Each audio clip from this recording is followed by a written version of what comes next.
Now, I want to get busy on the first couple of subjects for today. Everybody that's okay, say I'm okay. Here's the first subject that I've found so interesting. I want to share it with you. Then I want to talk about personal development, the subject that I started listening to age 25 that revolutionized my whole life, from my mentor, Mr. Earl Shoaff. Here's an interesting subject. Just jot it down now. It's called Enlightened Self-Interest. Enlightened self-interest. It's a fascinating study to study the idea of self-interest. But just make this note, all of us, have self-interest. The key is for it to be enlightened so that everybody wins and no one loses. Our first interest is to survive. What does it take to survive? Our second interest is to succeed. What does it take to succeed? What does it take for me personally to survive and to succeed?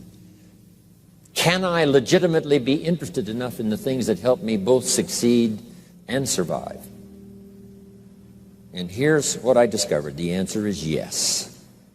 It's possible to exercise self-interest, but to do it in such a way that no one loses, everyone benefits. Key phrase: life was not designed to give us what we need. Life was designed to give us what we deserve. We do not reap a harvest in the fall because we need it. We reap a harvest in the fall because we deserve it. Not necessarily from a moral standpoint. Of course, there are some moral laws as well, spiritual and moral laws. But just the basic laws that simply say if you wish to reap, you must plant.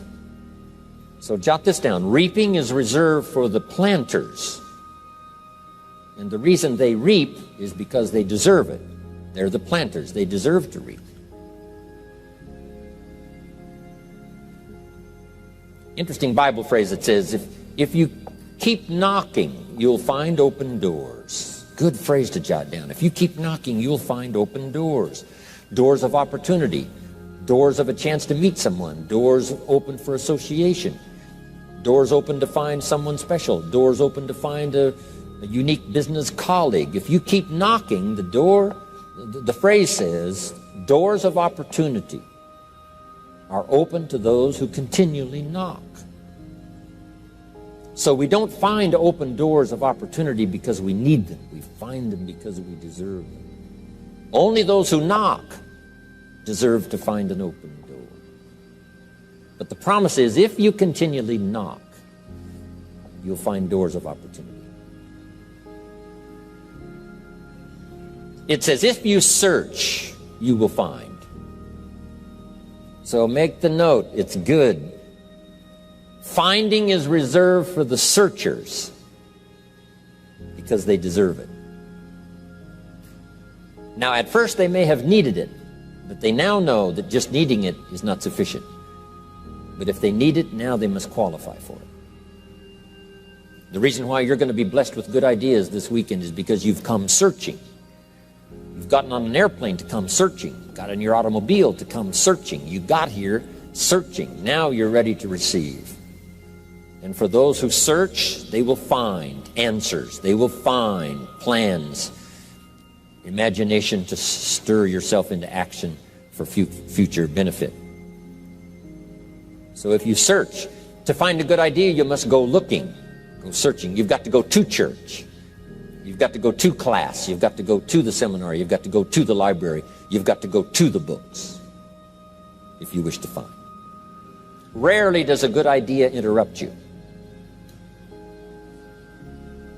Rarely.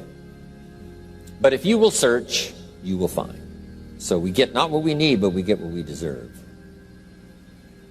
It says if you ask, someone has an answer. If you keep asking, the answers belong to you, because by virtue of asking, you have qualified. So we don't get what we need, we get what we deserve. The mother on welfare should be taught in some small manner that hopefully she can begin deserving the welfare check.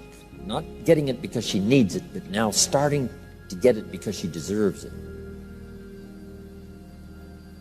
If the welfare worker says to Mary, Mary, I brought a bucket of paint and a paintbrush, and the next time I come, if the door is painted and the fence here in front is painted, I give you the check for $450. Not that painting the door and painting the fence is worth $450. It's not worth that much, but it is the beginning of the process. So make that note. I want to begin the process of deserving. What would that be? What process should I begin engaging in to deserve good health, to deserve a good relationship, to deserve prosperity, to deserve an enterprise, to deserve the opportunity to build a city? What must I do to begin the process of deserving? So now the welfare worker comes back and the door is painted and the fence is painted, and now Mary gets the $450 to help take care of her children, not because she needs it, but because she's beginning to deserve it. Then the welfare worker thinks of some other project. She said, Mary, if these weeds are gone and this little garden is cultivated, when I come back, now that the door is painted and the fence is painted, if the weeds are gone and this little garden is cultivated, you get the $450. And step by step, a new life is emerging, learning the process of deserving it, not just needing. We teach our children at home, right? Child says, I need $10. So that language doesn't work here. There's plenty of money here, and the vaults are full. But to say I need $10 is not how you open the vault. So the child says what? Wow, how can I get that $10 that I need? So here's what they learn to say. How could I earn $10? Now the vault opens up. Now the money starts to flow. How could I earn $10? What could I do to earn the money? Not to get the money because you need it. Maybe you need the money. That's, all of us have needs. But here the key is to figure out how to open the vault, how to open the bank, how to open this unbelievable flow of resources to come our way. And here's the key: to deserve it, not to need it. You can't walk out to the field and say to the field, I need a crop. Here's what the field says. Here's what the ground says. Who is this clown that brings me his need but brings me no seed? So jot that down. Take your seed to the marketplace, not your need. Don't disclose your need to the marketplace, only your willingness. We'll talk about that a little later today. Because the marketplace is not interested in your need, but they are interested in your seed. They're interested in your willingness to work. They're interested in your disciplines. They're interested in your eagerness. They're interested in your vitality and your work ethic. That's what the marketplace is interested in. Not your need, but your seed. Okay. We get what we deserve. Old Testament God says, if you'll move toward me, I'll move toward you.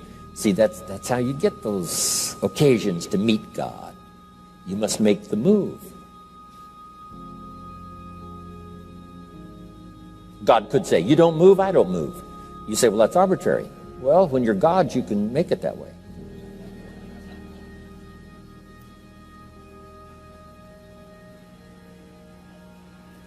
So, the law says if you wish to receive. Now let's talk about enlightened self-interest. If you wish to receive.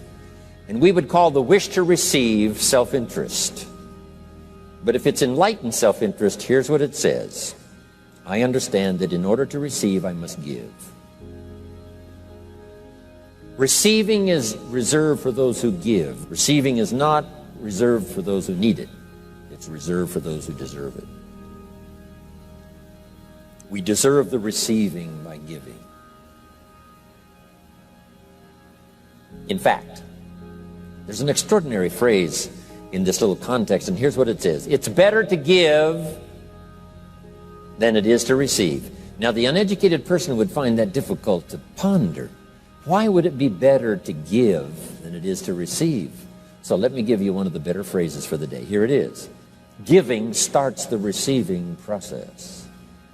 So of course it's better to give than it is to receive. How much receiving do you wish? You must start the giving process. For me to receive my additional fortunes for the future, not necessarily for the money, because I don't need the money. I take the money, but I don't need the money. But here's what I do need: for someone to say a year from now, 5 years from now, Mr. Rohn, that seminar helped to change my life. And for whatever reason, I was brought here to this place for this time. And later someone says that. See, to receive that kind of thanks, it's unbelievable. Here's what you cannot buy: that kind of thanks. You can't buy it with money. You have to earn it.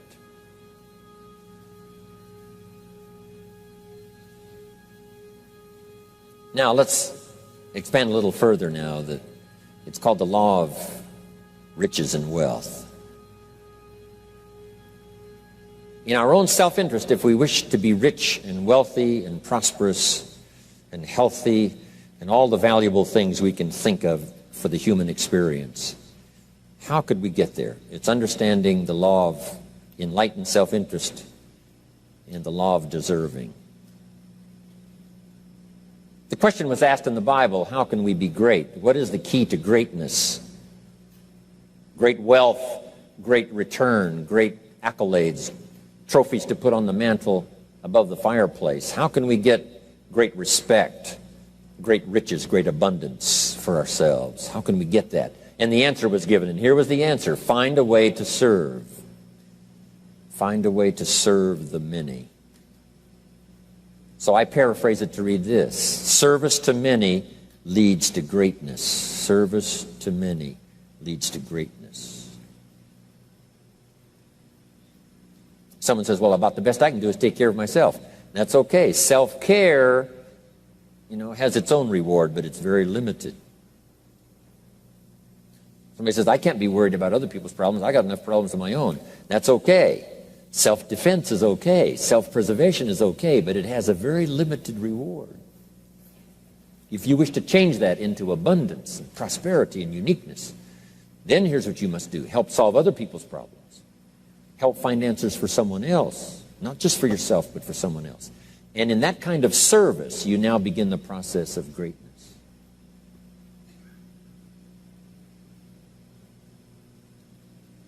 Someone asked the question, how can I be ruler over many? How could I manage a lot of people? How could I be the leader of a vast movement or enterprise? Here was the answer: nothing wrong with that wish. We call that self-interest of the highest kind. Wishing to be the manager, the ruler, wishing to be presiding over many people. Here was the answer: be faithful when the amounts are small. Be faithful when there's just a few. Be disciplined when there's only a few. That starts to entitle you to someday be ruler over many. You say, well, if I had a big organization, I'd really run it with a strong hand and I'd be a fabulous leader. But I've only got a few and I don't know where they are. See, that's not going to work. If you wish to preside over riches, you must start when the amounts are small. Someone says, oh, if I had a fortune, I'd really take good care of it, but I've only got a paycheck, I don't know where it goes. See, not knowing where it goes disqualifies you now for presiding over the fortune. We've all heard that, right? I don't know where it all goes. Did you ever hear that expression? Oh, we'd love to have you run the company. You don't know where it all goes. Somebody says, it just gets away from me. Oh, we'd love to have you run the world, right? It just gets away from you. Somebody says it's only pennies and it's only a few. Here's where you begin to qualify for abundance and riches and greatness and respect, is to be disciplined when the amounts are small. Someone finds it unique, right, that this many people would come and hear what I've got to say for a whole weekend, but this is not where I started. I started with just a few. But I was so on fire with the few, trying to translate for them in my awkward ways back then what had happened to me. My life got changed, my income got changed, my health got changed, everything got changed for the better. and now I've lived the most extraordinary life. But it started with my passion for just a few, to translate for just the few. Someone says, well, there's just a few here. You know, does this meeting matter when there's only a few? And the answer is yes. Jot this down. You never know who's in the audience, whether it's a few or 1,000 or whatever. But you got to be faithful when there's just a few. Tell your story when there's just a few. Be just as passionate about ideas that can change someone's life when there's just a few. Now you begin. You're not fully qualified, but you begin the qualification to someday speak to many. Someday preside over a vast crowd. Someday be the manager or the leader of millions. It starts in those early days to deserve it. Now, jot this down. Also give yourself a chance to change. Some things I held on to that I thought this was it, this was it. I'm telling you, after a while I gave it up, found out it wasn't it. So give yourself a chance to change. Refine your philosophy. Refine your direction. If you'll give yourself a chance to do that, here's what will happen down the road a ways. A new door will open that you haven't discovered before. Give yourself a chance to change. Reevaluate.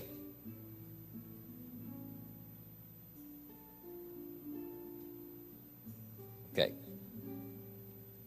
So let your library be a testimonial of your dedicated interest in accelerated personal development, that you will read whatever you have to read, you will hear whatever you must hear, and you will watch and see whatever you must see in order to make your life refined and worthwhile and achieve all of your purposes.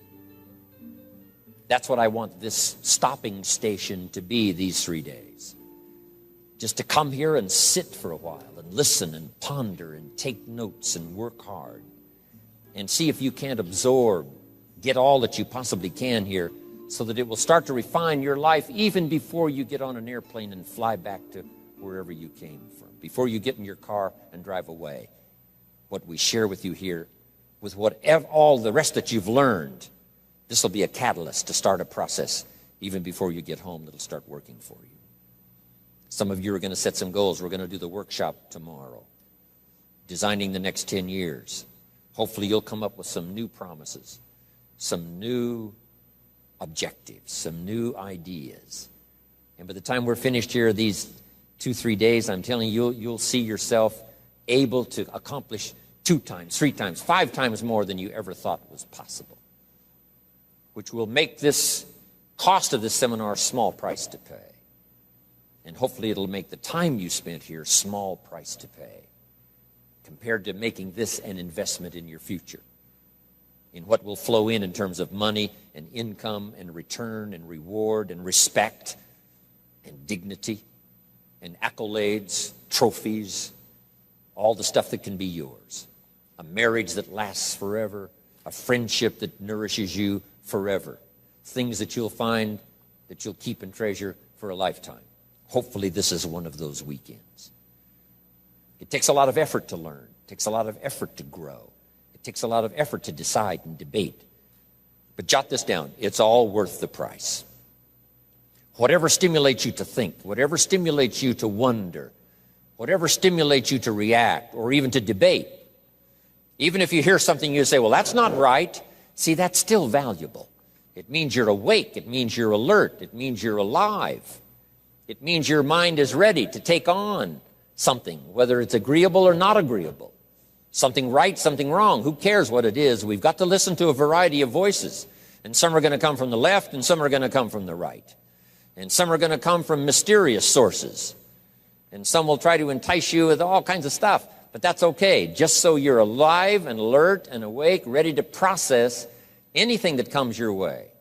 Take the best of it and make it beneficial for you, so that tomorrow you walk with a stronger step. Next month you see a clearer vision. And a month from now, the purpose for your life is multiplied by 2, 3, 5. That's what I want to create here. So, now, to hurry and get through, because we have so many subjects to cover, let's cover now some other things under personal development. Here's one that's important as you read and as you listen and as you study and as you grow and as you take notes and as you fill up your journal. then try to work on the ideas to make yourself valuable in the marketplace. Here's something to remember under personal development, some things I had to learn. First, steps to success. First of all, you need good ideas. Just decide right now you're going to accelerate your plan for collecting good ideas. Ideas for your life, ideas for your health, ideas for your marriage, your relationships. Ideas that stimulate. One idea sometimes leads to the next, needs to the next. And the 4 or 5 ideas in the future that really thrust acceleration into your life, you couldn't have gotten unless you went through the first one and the second one and the third one. Next, you need good plans. So we're going to talk about time management and game plans tomorrow. You need a good health plan. Traveling around the world, you can imagine the kind of health plan I have to have. If I didn't have a superb, extreme, got to underline the word extreme, if I didn't have a superb, extreme health plan, do you think I could travel all over the world? People look at my calendar and say, impossible. I'm the only one that can do it. Everyone else is too young. Incredible. But I've got to be extremely healthy. I can't let up at all in terms of diet and nutrition, exercise, all that stuff in order to stay healthy. So a good health plan, a good family plan. Here's a good one, a good marriage plan. Some people just go along married with their fingers crossed. You've got to have a better plan than that. Some are whistling in the dark, hoping everything will work out. Not a good plan. You need a good plan for how to use the day. We'll talk about that tomorrow. Best kept secret of the rich, how to use your time. A good plan to meet the right people over the right amount of time to stimulate your life. You need a game plan for lifestyle. We'll talk about that later. So to succeed, we need good ideas and good plans. Here's the next. We have to learn to handle the passing of time. Because all of this takes time to learn, to grow, to change. Getting through the seasons takes time. The spring has a certain amount of time. The summer has time. The harvest has time. The winter has time. Learning to handle the passing of time. Jot this down if you're involved in business. You've got to give your project time. You've got to give your people time. Give people a chance to learn, chance to grow, chance to change. One of the great requirements, especially in such an industrialized, busy, mad, dashing society, and that is to have people patience. First, we exercise it with our children and our family. Getting people to work together, got to have patience, even with your family. If you're involved with independent people, it's a challenge. It's like herding cats, trying to get them to work together. Herding sheep is easy. They very quickly get going the same direction. But try herding cats. It's like your children. Different ages and different personalities and different opinions. To get the family all going the same direction, kind of working together to make things work, I'm telling you, it is a challenge. But if you'll have some patience, you can do it. Now, here's the big one, to have patience with yourself. Give yourself time to learn. Give yourself time to understand good ideas. Give yourself time to make changes and then grow into those changes. Give yourself time to refine your personality to fit the business, whatever business you're engaged in. In some you may have to speak up a little stronger, and some you may have to calm down just a little bit more. Just learn to refine your personality and your temperament to suit. All of us can do that, but it takes time. Have patience with yourself. We had to do that from the beginning. Learning to tie the shoestrings of your shoes. If you tried a couple of times and says, I'll never learn this, it's over. Say, no, you can't go through life with your shoes untied. Come on. Some people, maybe it happens for them a little quicker than others. Some people get the hang of it almost overnight. Someone else, it takes a little longer. If it takes you a little longer, have patience with yourself. Because patience has its own reward. Patience is a virtue of the extraordinary kind. We have to have patience with our employers. We have to have patience with government officials. You've got to have patience with IRS. You've got to have patience with the Army. You've got to have patience with the FBI. Here's a good thing to remember while you're exercising patience. Usually enough good people will finally make it right. You just got to jot that down. Usually enough good people will finally make it right. Not everyone in the community is going to toe the line and do the moral thing. But let me tell you what, most will. That's how we create a society that we can live in. Most will. Every teenager will not obey all the rules and regulations and live a model life. Not everyone will, but jot this down. Most will. Enough will. When the good Lord recruited 12, not every disciple, not every one of the 12, but it was enough of the 12 to start a movement that's lasted for 2,000 years. Not everyone, but enough will. There's only been a couple of exceptions to that rule. One was the story of Sodom and Gomorrah. God was going to destroy Sodom and Gomorrah for their evil ways. Abraham had a friend that lived there. And Abraham implored and said, God, if I can go to Sodom and Gomorrah and find 50 righteous people, will you spare the city? And God said, Abraham, you've been such an excellent friend of mine. Yes, I'll spare the city if you can find 50. So he searches the city, can't find 50 good people. Comes back and says, Lord, would you take 40? God says, Abraham, for you, come on, I'll do it. If you can find 40. So he searches for 40, can't find 40. And he comes back and says, would you take 30? Good Lord says, Abraham, only for you will I reduce it to 30. Can't find 30. Can't find 20. Abraham said, this is my last request. Would you take 10? God said, only for you, Abraham. So he went searching for 10. And you know the story, right? Couldn't find 10. That's the exception to the rule. So he said, Abraham, get your friend Lot and his family out of there because the end has come. But that's the exception to the rule. So jot down the general rule. Most will. In a civilized society, most will obey the rules. In government, most will. Not every senator will, but what? Enough will to build a stable government and a future. Not everyone in the armed forces will, but enough will. Not everyone in the community will, but enough will. Not every teenager in this high school will, but I'm telling you, the most will. And that's how we survive in a civilized society, because most will. And that's a good feeling to know. Most will. Okay. So have patience. Next, under personal development, is learning to solve problems.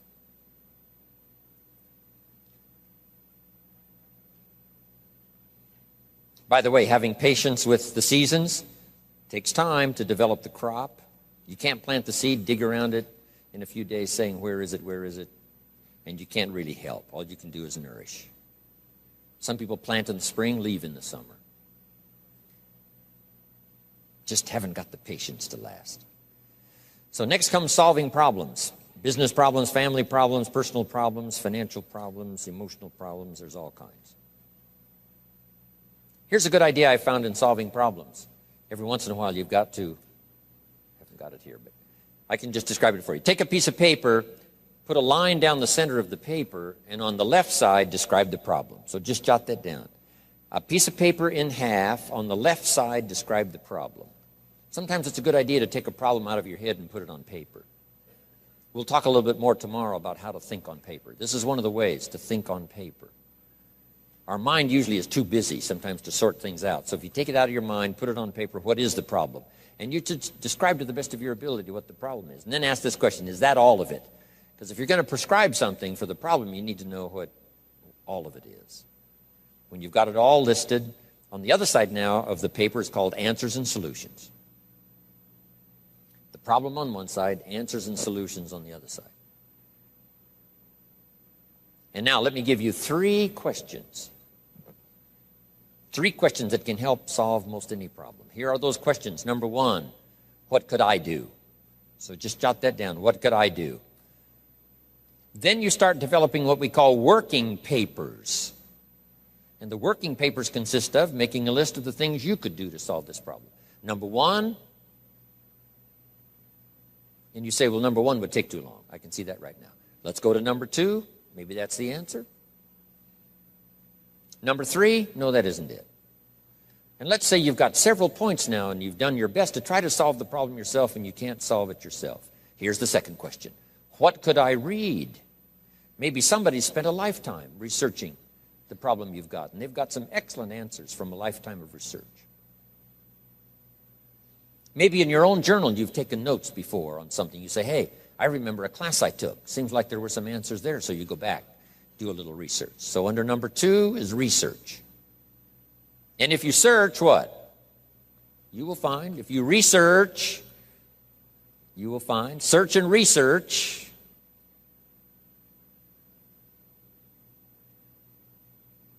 Now, research as soon as possible, because if the problem is severe, you don't want to wait till too late. My friend Kenny comes to me and says, he just lost a beautiful lady, fabulous lady. They got a divorce. She was really something. Then after his divorce, he comes to me and says, you know, it's over. But he says, you know, something strange. He said, I found a book in my own library that I think would have saved my marriage if I had read it before my divorce. And it was a book entitled How to Live with Another Person. He said, I should have read that book a long time ago. He finally read it, but it was a little late. It's like reading a book on nutrition after you've had a heart attack, right? I mean, that's good. That is good. But gosh, it's so much better to read it before. Spare yourself the agony and the lost time and maybe the loss of your life. Now, if you tried to solve it yourself and you can't solve it and you've researched and it doesn't seem like you've got the answer, here's number three. The third question is, who could I ask? Is there someone around me that might have the answer to my problem? Now, under that, put this. Don't ask first now.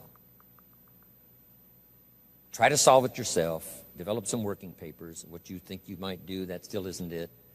Here's some books I've read. This guy's crazy. This guy, no answers, haven't got it. Now I ask. But if you now can show your working papers to who you ask, you can't believe how swift the answer will come. All of us have heard this, but let's remind ourselves one more time and put it in your notes. We all love to help people who, first of all, try to help themselves. Back to the philosophy of deserve. I've tried to work it out, haven't got the answer. Maybe you can help me. Somebody is very willing to help you if they know you've tried first to help yourself. It works that way with our children, right? My daughter Linda, before she got married, used to travel a lot. She comes to me and said, Daddy, I'm headed for Thailand. I said, wonderful. She said, I've saved up my money. I said, fantastic. She said, I've got $1,000. I said, wonderful. She said, the kids wanted to go here, wanted to go there. I didn't go. They wanted to buy this, wanted to buy that. I didn't buy. I got my money put aside, $1,000. I said, Linda, unbelievable. You must be my daughter. That's fantastic. Now, she said, to make the trip, I only need a couple of thousand more. An easy 2,000, right? But she knew she couldn't get the whole three. But she knew that if she worked hard to the best of her ability and put that first 1,000 together, the next two was easy, right? Okay. So, develop your working papers. Do your best to solve problems. Here's why you try to solve it on your own first. You need the mental and emotional muscle. You need the discipline. If you just quickly go to the answer, somebody that's got it, now you're not developing the muscle. You're not developing the discipline to solve your own problems, because there may come a day when there's no one else to ask. So you need the rhythm of learning, the rhythm of trying, the rhythm of seeing if you can do it first to build the emotional, mental muscle.